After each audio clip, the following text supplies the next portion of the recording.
It's a rainy day here today, and I want to show you those little jobs that I keep for rainy days such as these. Hello, my name's Bob, and welcome to another episode on the White Dog Garage YouTube channel. So one of those jobs I keep for a rainy day is restoration or maintenance, cleaning sometimes, on safety glasses or eye protection. I've assembled a few products here that I've used over the years or still use. Meguiar's Plastex, plastic cleaner and polish. Just standard paintwork cutting compound and Rain-X Extreme Clean. They all work reasonably well, and any one of them could get used at a time.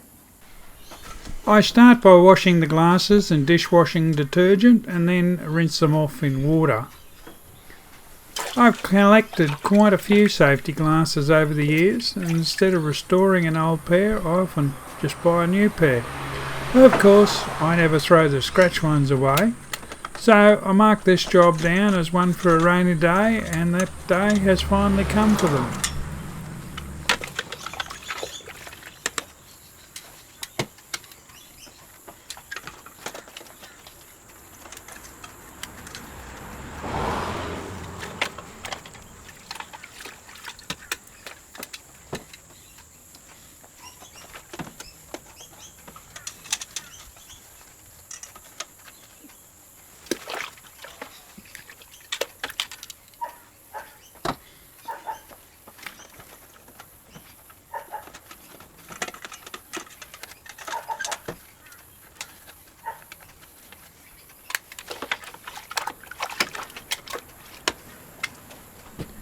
These Milwaukee brand ones are my current pair, and they seem to be holding up pretty well. I have a bad habit of wiping my safety glasses and my shirt tails, and I think over time my work clothes have ended up with embedded fine metal particles, which is not good for glass cleaning.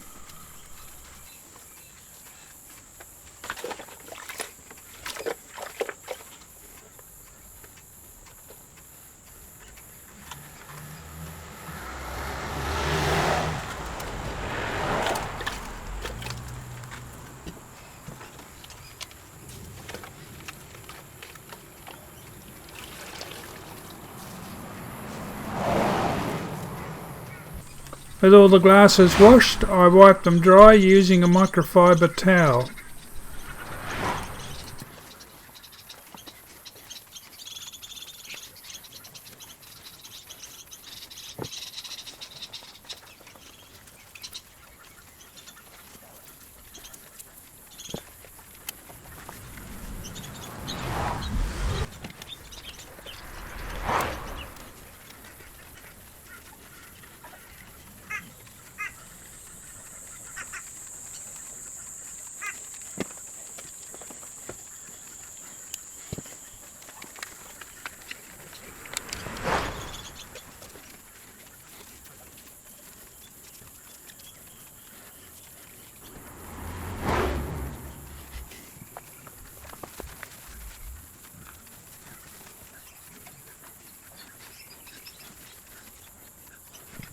The Milwaukee ones have no scratches yet, so I'm letting them off with just a wash. These safety glasses generally have a rash of fine scratches that can be polished out. I start with the Rain-X Extreme Clean, which is normally used for restoring modern plastic headlights. I'm starting on my oldest pair of safety glasses.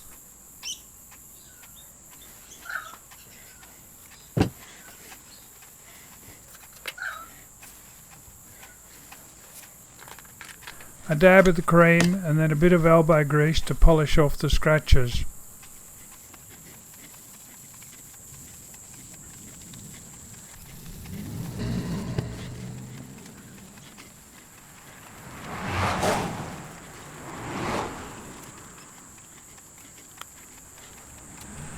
Well, that is the theory, but the practice did not go so well.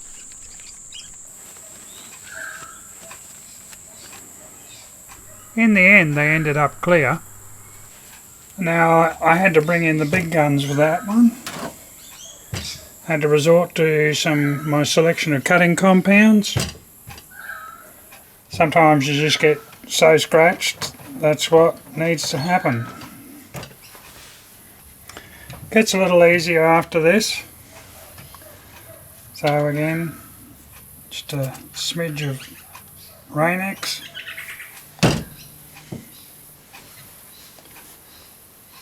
And then across the glasses. I just like to get a good coverage. Give it a nice circular motion. You could use a buffing mop on this. I find it's more trouble than it's worth. You end up flinging the glasses across the bench or breaking them entirely. I find this just hand cleaning works fine. I just never do it enough. And then I give it a bit of a wipe off and finish up with a bit of a polish.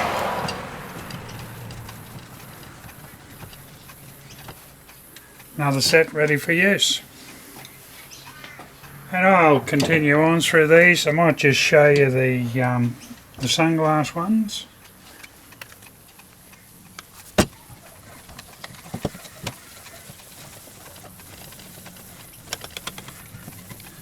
These have got a few specks of fuel on them by the looks of it, which doesn't do them the world of good.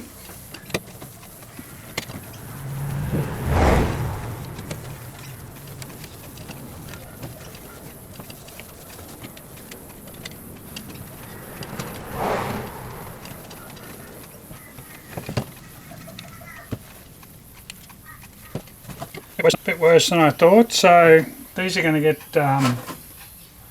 more of a treatment. I'll just walk you through that. So I'll start with the cutting compound. These are drying out a bit. I've had them a long time.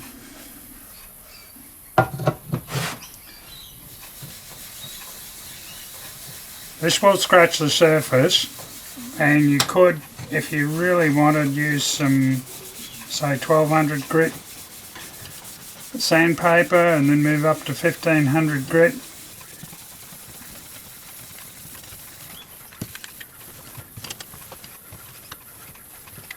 So if you look at that now, and I'm not quite sure how well it comes up on the camera, but there's basically a glaze over the whole surface, which is, it's just been scratched. It's a clay compound. That's it in the cutting compound.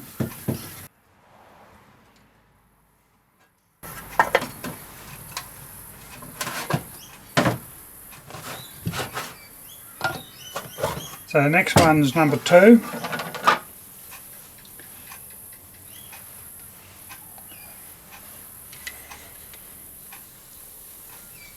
And you just go over it again.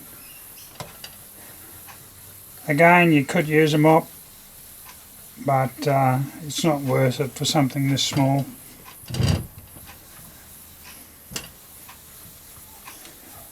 Nice circular motion.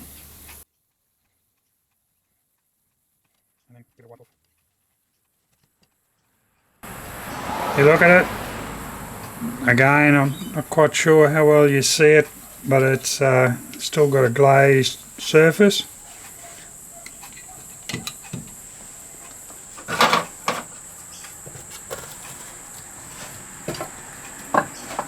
Finally, we hit it with the number 1.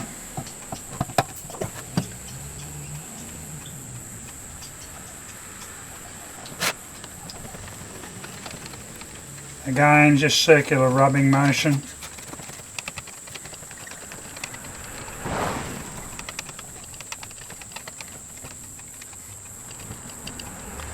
If you look at it now, it's still slightly glazed. Again, I'm not quite sure whether you see it that well on the camera, but it's still slightly greyish, but you got much better visibility, if you like.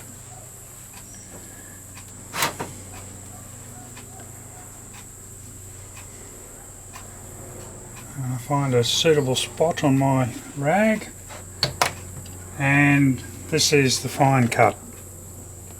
You don't need much of this compound. You'll be seeing some brands here, Kitten and K&H and Maguire's and that. I'm really not wedded to any of them particularly.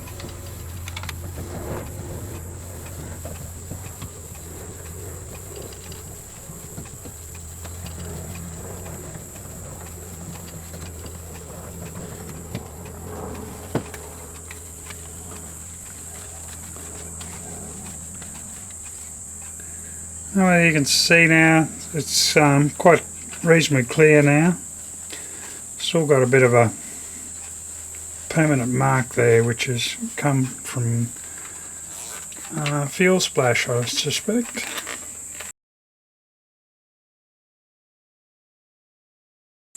I'll finish up probably a bit of plastics. This one's a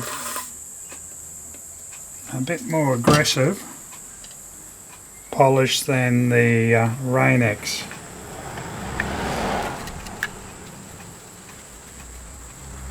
Again, circular motion just across the whole thing. Doesn't take long. And look, the trick is with all these things is if you work your way through the series of polishes, it's just a little bit. So you're not there polishing for hours. It's just minutes to seconds. From seconds to minutes, I should say.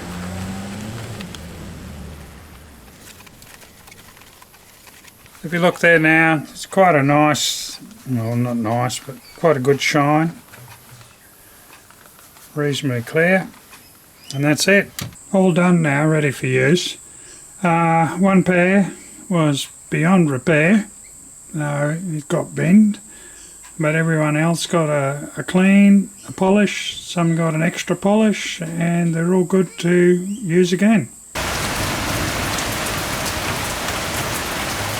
The next rainy day job is a leather pouch for this saw.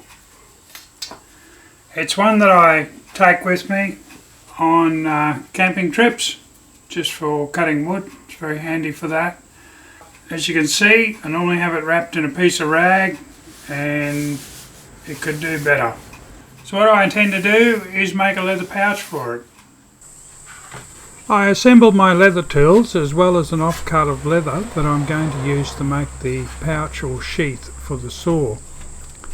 I looked at rolling over the leather on one side to form the sheath, but found I could not neatly deal with the curve of the saw blade. Instead, I elected to make the sheath by sewing together two halves. Using the saw as a guide, I marked out one side and then cut this side out of the piece of leather.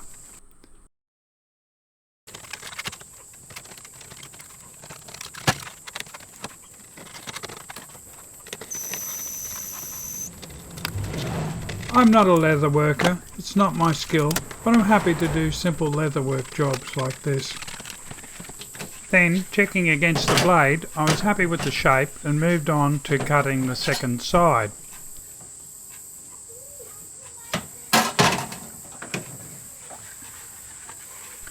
The two sides must be mirror images of each other, with the smooth side facing out when sewn together. I marked out the second side to match with the smooth sides against each other and then proceeded to cut it out.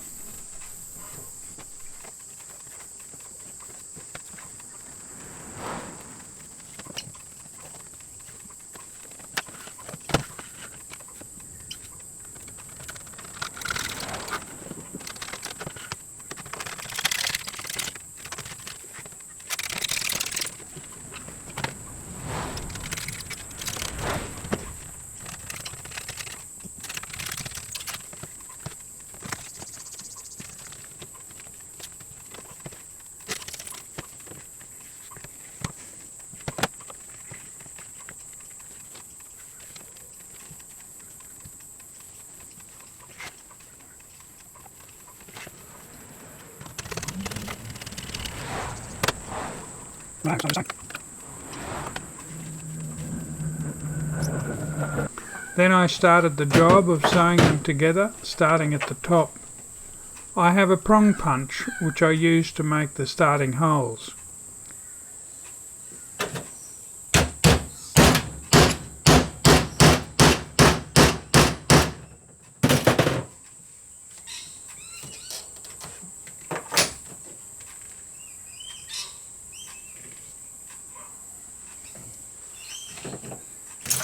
Then I thread the needle. I'm using a wax thread in a similar colour to the undyed leather.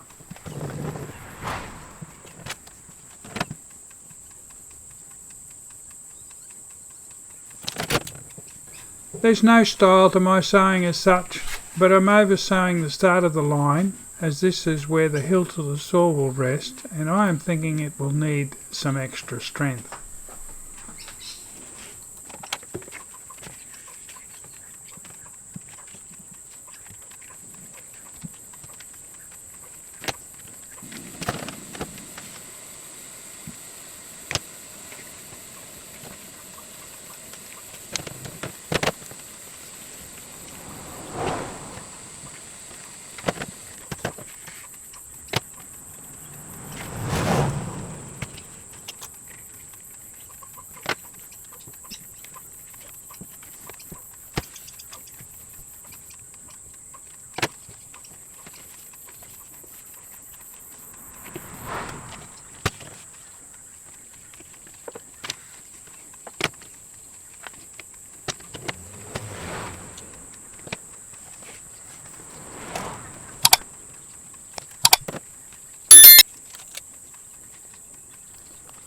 It's times like this that I think having a sewing machine for leather would be good, but I don't, and the hand sewing of this relatively small object does not take that long. I'm only showing the start here, as I think you the viewer will find watching the sewing of the whole sheath just a bit too boring, a bit like watching grass grow. No, really, it only took an hour or so. Another little job out of the way. This one's been hanging around for a few months. Just haven't had that rainy day. The remaining rainy day job I have to show you is drill sharpening, which is not that exciting. When I did my trade a million years ago, we were taught to sharpen drills by hand. But today I have a little machine, a little drill sharpening machine to show you. This is what I'm going to show you the drill sharpening on today. It's a HAFCO unit, made in China. There's probably every tool shop in Australia has a variety of these. I bought it quite a few years ago. I just thought it'd be quicker and easier. Particularly with broken drills, but anyhow, it does work, but there's a few tricks to it, and I'll show you those. It only does one angle, so you've got, if I hold a drill up here and there, so you've got an angle there, and for the standard twist drill, the jobber drill, it's meant to be 118 degrees. That's all this one does. It does up to 13 millimeters. It'll do small drills too. Not so good on small drills, but pretty good in the say 5 to 13 millimeter range. As I said, it does 118 degrees, complete angle across the top of the drill. You might want a different angle for high carbon steel. You might want to use 140 degrees thereabouts, and for me personally I would just dress that up on a grinder to 140 degrees. The trick is to have a nice chisel point and to have equal amounts on either side of the drill, and of course the angle right, and of course when you look at it, when you actually start to drill something, that spiraling swarf should be even on each side. That tells you got it right. I have, courtesy of the little black book, a drill gauge, and it shows me 60 degree points, 90 degree points, 130 degree points, 135 degree points, and 118 degree points. This one, and I'll show you to it shortly, has a diamond wheel, and that's set at 108, or delivers 118 degrees. I run my spot drills either, depending on what they're used for, either at 130 odd degrees or at 90 degrees. And you can change that angle depending on the material and depending on how quick you want the drill to go through. It can be a challenge of how fast you want the drill to work versus how often you want to sharpen it. To sharpen a drill, you remove what could be loosely described as a plastic collet chuck. The chuck is then inserted in the opening above and insert the drill from the rear and tightened until the drill is lightly held.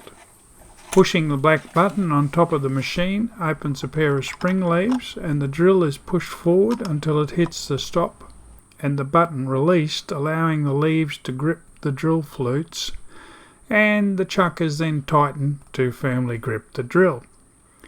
It is at this stage that a bit of experience is needed, as the orientation of the drill flutes by the leaves may not be ideal and some subtle adjustment of the flute position may be called for.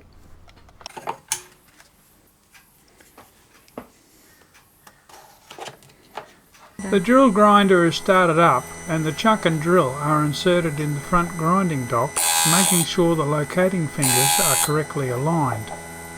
The grinding dock in the starting position ensures the cutting edge of the drill is against the face of the diamond wheel. This position sets 1/2 of the point angle. Rotating the chuck relieves the land, providing the lip clearance behind the cutting edge. The method is to rotate the chuck from left to right, taking light cuts until the wheel no longer grinds the edge, after which the chuck is removed, rotated 180 degrees, and the same process carried out for the other edge. If the drill is in good condition, I often give each side only 3 to 5 rotations, inspect the drill point, and if it looks sharp, stop it there.